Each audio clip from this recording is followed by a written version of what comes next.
The iX3 is the most important car BMW has launched since the original Neue Klasse saved the company in 1962. If this works, 40 more models follow it. If it doesn't, the next decade gets very difficult for Munich. Standing next to it at the Salzburg Motor Show, this is what I found. The design is cleaner in person than in press images. Small kidney grills split by a thin light bar. With the optional iconic glow on this show car, they pulse when you approach. Ocean wave blue with the full M Sportpaket Pro. Red high-gloss M brakes. A stance that sits lower and wider than the outgoing iX3 ever managed. I have walked around a lot of electric SUVs at shows recently. This is the first where the design stopped me thinking about the car it replaced. The drag coefficient is 0.24, and it is the reason this car claims 805 kilometers, around 500 miles, of WLTP range. What the panoramic vision display does to the cabin is next. The interior is where the iX3 stops feeling like a press event and starts feeling like a product. The iDrive rotary controller is gone. A 17.9-inch touchscreen angled toward the driver. Across the windscreen base, the panoramic vision display projects speed, navigation, and charging data where your eyes naturally rest.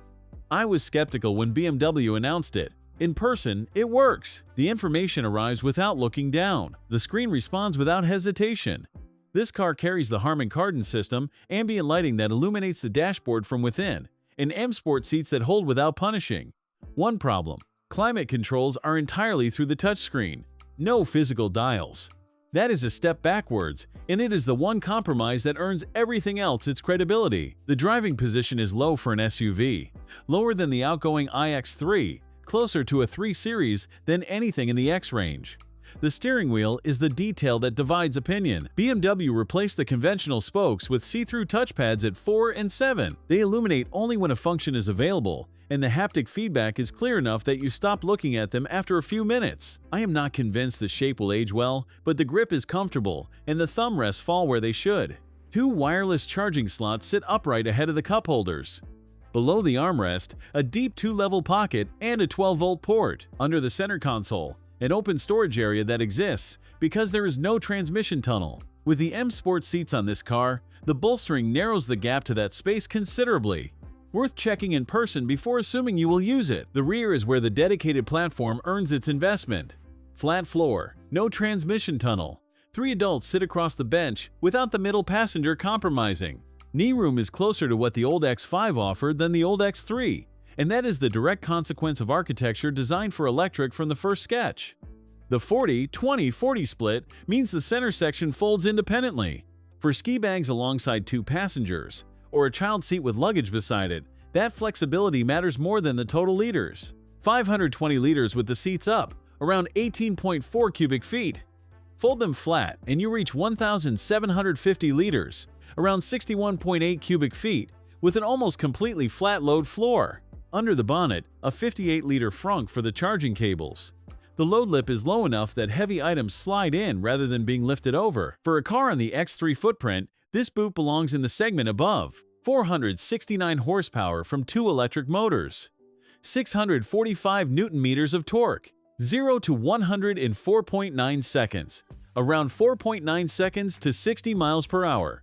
The 108.7 kilowatt-hour battery delivers up to 805 kilometers WLTP, around 500 miles. 400 kilowatts peak DC charging. 10 to 80% in 21 minutes. 10 minutes at a fast charger adds 372 kilometers, around 231 miles. That is a coffee stop. You pull in, you order, you sit down. By the time you finish, the car is ready. That range and that charging speed at this price did not exist in this segment 6 months ago. The base price in Austria is 69,950 euros. This show car, fully loaded, lists at 89,396. The AutoFrey offer brings it to 82,244. An Audi Q6 e-tron quattro in comparable specification asks for similar money with less range, slower charging, and a less ambitious interior. Whether the Neue Klasse name earns the weight BMW is placing on it will take 40 more models to answer. But if this is what the first one delivers, the question is not whether they got it right, it is why it took them this long. Thanks for watching. If you enjoyed this video, hit that like button and subscribe for more content just like this. Leave a comment below with your thoughts or questions. I read every single one, And don't forget to click the bell icon to get notified about my next upload. See you in the next video.